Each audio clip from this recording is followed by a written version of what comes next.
Plant cells have cell wall, but animal cells do not. Plant cells have chloroplast, but animal cells do not. Even though all living things are made up of cells that contain similar structures, but still, there are differences between the structures of animal cells and plant cells. And that is what we're going to discuss for today's vlog. Hello my dear students! Welcome back to my YouTube channel.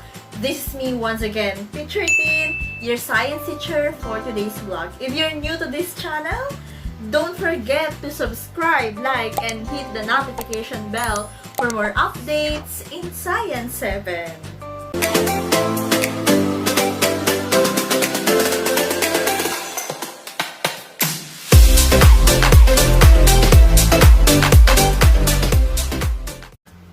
Welcome to Quarter 2, Week 4, Module 4 of your Science 7.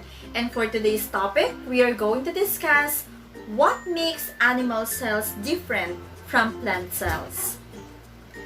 Sa ating nakaraang lesson vlog sa Week 3, Module 3, napag-aralan natin yung different levels of biological organization at nalaman natin na lahat ng organisms ay binubuo ng cells. So, napag-aralan din natin na sa first week ng ating Quarter 2 that cells can be seen by the use of a microscope. And speaking of cell, so what are the parts of the cell?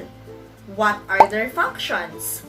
Why is the cell the basic and structural unit of all organisms? Lahat yan, pag-aaralan natin sa vlog na ito. So, sumabaybay ka hanggang dulo. According to the cell theory, all living organisms are composed of cell. And we know that cell is the basic unit of life and cells arise from pre-existing cells. At na-formulate ito ng mga German scientists na sina Theodor Schwann, yan, andyan din si Matthias Claden, at nandyan din naman si Rudolf Virchow. Okay, so ano ba yung cell theory? When we say cell theory, okay, the cell theory developed with the advent of technology.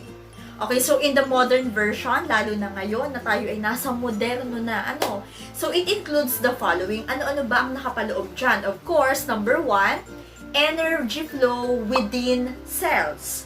Number 2, the heredity information, the DNA, which can be passed from one cell to another cell. O yung napapasa from one generation to another generation. And number 3, all cells have the same basic chemical composition. Sa mga estudyante na katulad nyo, maaari na makita nyo yung nucleus ng isang cell gamit ang isang light microscope. Pero paano yung ibang parts ng cell? Paano nyo makikita yan? So yung mga biologists, syempre mga scientists yan, mga expert yan at talagang kailangan nilang makita ng sukdulan yung kanilang mga pinag-aaralan. So hindi lang sila gumagamit ng basic microscope or yung compound microscope or light microscope na maaari nating gamitin. But those biologists, they are using the electron microscope. Yung electron microscope, it is a microscope that attains extremely high resolution using the electric beam instead of a beam of light to illuminate the object of study. At meron nga tayong tinatawag na STEM, or yung STEM na sabi ay, we have the STEM, yung tinatawag natin na Scanning Transmission Electron Microscope na kaya niyang mag-magnify up to 10 million times. Imagine, di ba yung napag-aralan nating compound microscope hanggang 100 times nga lang, di ba, yung ating pinakamalaki doon or pinakamataas na magnification. Pero dito sa STEM, sa electron microscope, kaya niyang palakihin ang isang object up to 10 million times. So, yun yung mga ginagamit ng mga scientists. Now, what are the different parts of the cell? So, iisa-isahin natin yan. So, let's start with the organelle. Ayan, this is the organelle. Tingnan niyo mabuti. So, when we say organelle, this is the little organs. Okay? So, these little organs is used to describe these tiny cellular structures. Yung organelles na tinatawag natin as part of the cells, ito yung mga specialized structures na nagpe-perform ng iba't ibang or ng various jobs inside the cell. 'Di ba sa katawan natin, meron tayong mga heart, meron diyang liver, meron diyang stomach, meron diyang intestine, esophagus, at alam natin yung iba't ibang organ ng ating katawan, nagpa-function sila individually. I mean, may kanya-kanya silang trabaho. Okay? And of course, ganun din itong mga organelles sa ating cell. Meron silang kanya-kanyang trabaho. These organelles serve specific functions to keep a cell alive. Kumbaga sa ating katawan, or let's say for example, yung puso natin, hindi na siya gumana, hindi na magpa-function ng maayos yung buong katawan natin kasi may isa nang nasira. So, sa cell, ganun din. Pag may hindi nag-function na isa doon, parang masisira na rin agad siya. Kaya, itong mga organelles na to, bawat isa sa kanila ay nag-serve as with specific function to make the cell alive. Next part of the cell, we have the nucleus. Okay, so what is nucleus? Nucleus is part of the cell that can be observed easily.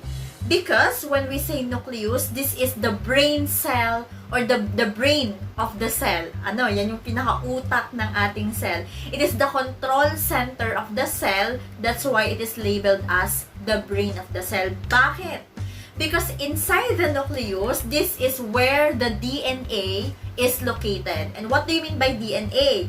DNA, it means deoxyribonucleic acid, or the DNA exists in all living things and has the ability to make exact copies of itself. So, yung DNA, yun yung naiipasa from one cell to another. The DNA, it comprises the chromosomes, making it bearer of genetic information of an organism. And tandaan nyo rin na dito sa nucleus natin, ng ating mga cell, it is a membrane-bound organelle that contains the chromosome. Yun na nga.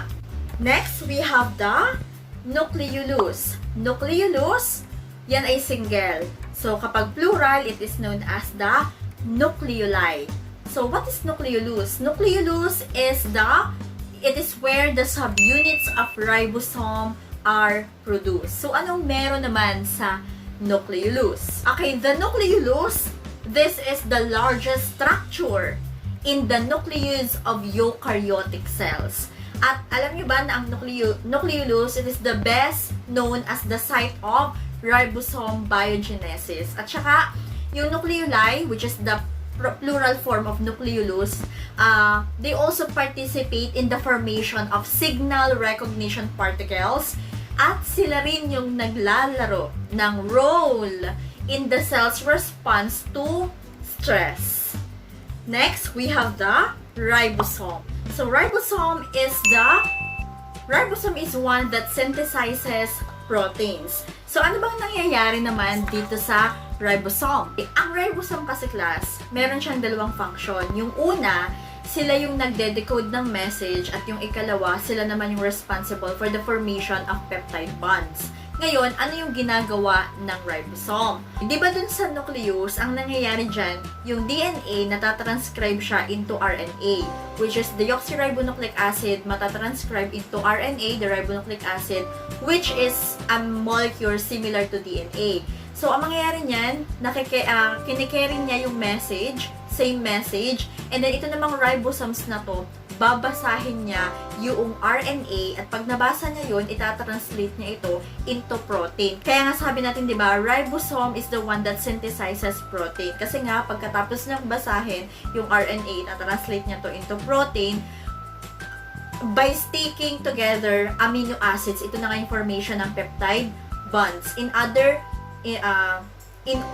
order to define by the RNA. So, tandaan nyo rin na may ibang mga ribosomes na sila ay malayang nakalutang lang doon sa cytoplasm, at meron namang iba na naka-attach siya doon sa ER, or yung tinatawag natin na endoplasmic reticulum. Na-discuss din natin mamaya. Next, we have the cytoplasm. So, when we say cytoplasm is where all the organelles are embedded. So, it is just like a jelly-like substance that surrounds the organelles of the cell. So, ano naman ang function ng ating cytoplasm? Okay, ang cytoplasm, this is the interior of the cell that surrounds the nucleus, which is around 80% water. At kalimitan, lahat ng mga importanteng reactions ay nangyayari sa cytoplasm. Kasunod, meron tayong tinatawag na plasma membrane. So, yung plasma membrane, yan yung pinaka-covering ng ating cell. Kumbaga sa ating katawan, yung plasma membrane, para yung ating skin. So, yan yung protector natin. So, the plasma membrane, yan nga, so, para nga siyang skin na yan yung bumabalot dun sa parts ng ating cell outside the environment. So, kumbaga, yung plasma membrane, yan yung pinakaharang, yung boundary, para naman magkaroon ng, parang siya yung pinaka-gate, para hindi makapasok yung mga ibang substance doon sa loob ng cell. Okay, so aside from doon sa mga nabanggit, meron pa tayong ibang parts ng cell. Andyan si mitochondrion, endoplasmic reticulum, ribosomes, ay nasabi ko na, Golgi bodies, vacuoles, and the lysosomes. So, sige, simulan natin sa mitochondrion.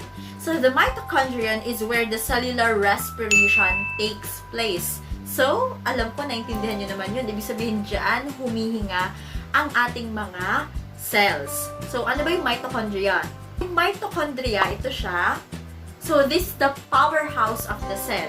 So, tumutulong ang mitochondria para ma-turn yung energy from food na kinakain natin para maging energy siya na kinakailangan ng ating cell. At ang mitochondria, may iba pang trabaho yan. Hindi lamang dyan, kundi yan din ang storage ng calcium at saka meron siyang role in cell death or yung apoptosis.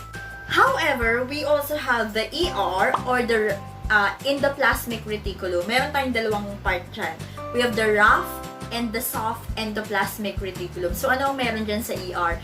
Okay, so when we say endoplasmic reticulum, so it serves as the synthesizer, sorter, and transporter of materials such as proteins and lipids. So, kagaya na sinabi ko, meron tayong rough and soft endoplasmic reticulum. So, pag sinabi nating rough or the rough ER or the rough endoplasmic reticulum, so it contains the ribosomes and its main function is to synthesize and transport proteins and other materials throughout the cell. However, yung smooth endoplasmic reticulum naman is, on the other hand, do not contain ribosomes and it is one that synthesizes lipids, kagaya na lang ng mga phospholipids at ng cholesterol, carbohydrates, and steroids. Okay, now, so once na yung mga molecules ay na-process na doon sa ER, so ang mangyayari niyan, magta-travel naman yan papunta kay Golgi bodies. So, kanina, kung si ribosomes yung nagpo-produce ng protein, siya yung nag-synthesize ng proteins. Si Golgi bodies, siya naman yung nagpapak ng mga proteins. So, kaya minsan, tinatawag din itong si Golgi bodies na post office of the cell. Kumbaga, ito yung lugar kung saan pinapackage at nililibelan yung mga items. Okay, so may tinatawag din tayong lysosomes, another part of the cell. So, yung lysosome, ang term dyan is digestion machine. Ito yung tinatawag din na digestion machine. So, bakit siya digestion machine? Nauutan ako. Okay, so when the cells absorb materials, okay, or food, so nangyayari dyan, or from outside, so nangyayari dyan, the lysosomes will cling to it and starts to break it down by releasing their enzymes. So, mangyayari dyan yung mga complex sugar, carbohydrates, or kung anong man na big molecules na pumapasok sa ating katawan. So, ito turn ito into simple molecules na kinakailangan na essential sa ating mga cell. And of course, yung lysosome, binibreak din yan yung mga unwanted materials. Actually, may term tayong peroxisome. Yung peroxisome, ito yung nagko-contain naman ng enzyme na nagde-destroy ng mga toxic materials kagaya na lang ng peroxide. Of course, we also have the vacuole. So, yung vacuole ng plant, mas malaki yan kaysa sa vacuole ng animals. Kasi sa vacuole ng plant, halos parang kinuha niya na yung buong space ng cell doon sa plant cell. And of course, the vacuole, it makes the plant cell very rigid. And the reason why the plant stand upright, it's because of the water na meron doon sa vacuoles. And of course, the freshness of leaves is also due to water in the vacuole.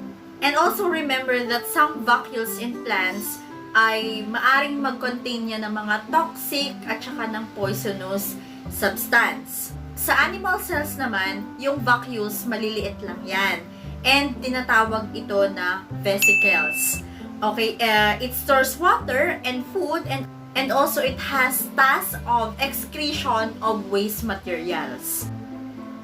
Okay class, so yung mga diniscuss ko sa inyo mga parts ng plants, so yun po ay general parts ng cell, either animal cell or plant cell. So iisa lang din yung function yan. Kaya lang, meron kasing mga parts na particular lang sa plant o kaya naman ay sa animal cell. So, ano yung mga parts na yon na meron lang sa plant cell na wala sa animal cell?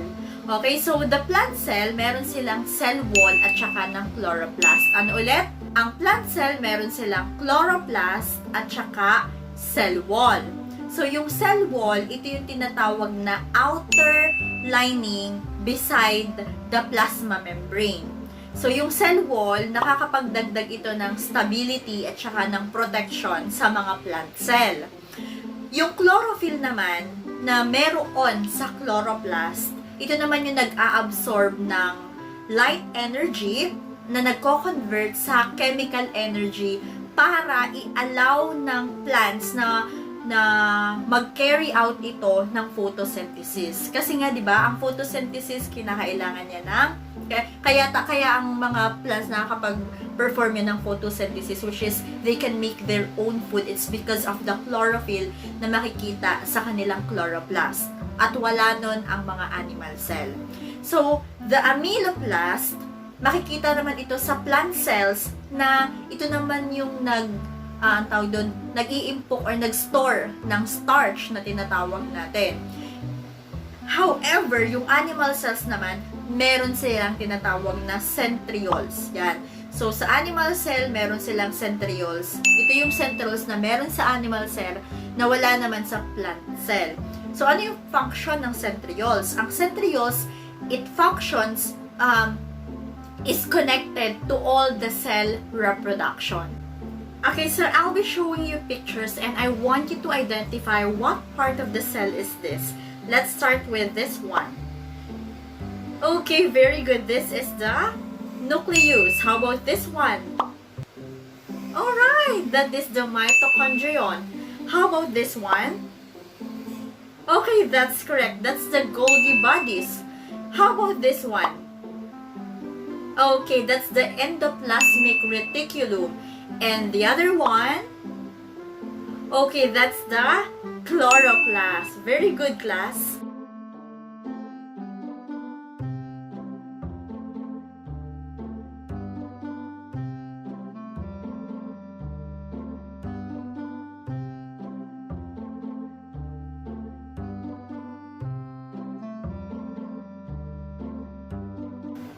Okay, I'll be explaining to you what you're going to do in your learning task for week 4. So for learning task number 2, you are going to answer the following. So the organelles are giving their job description to you. So you read the statement from 1 to 5 and then you identify which organelles are they. So you have to write your answers in your answer sheet. And for learning task number 3, so there's a picture here. So for learning task number 3, you have to study the picture presented here and then you have to relate the cell parts to the part of the factory. Okay, you have to choose your answers from the text box below and then after presented the image. Okay, so you have to write down the function of each.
try niyo yan.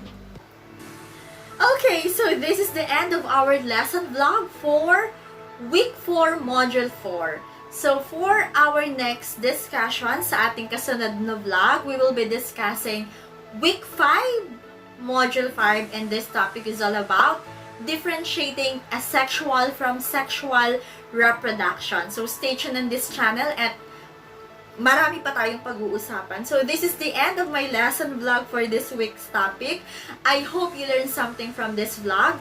This is me once again, Teacher Tin. If you're new to this channel, don't forget to subscribe, like, and hit the notification bell for more updates in Science 7. So maraming salamat sa patuloy na pagsuporta at salamat sa pakikinig ninyo sa lesson vlog na ito. Kung may natutunan kayo at nakatulong ang video na to, please consider subscribing and comment your reaction below. Babasahin ko yan at pupusuan natin yan para sa inyo. Thank you and bye-bye!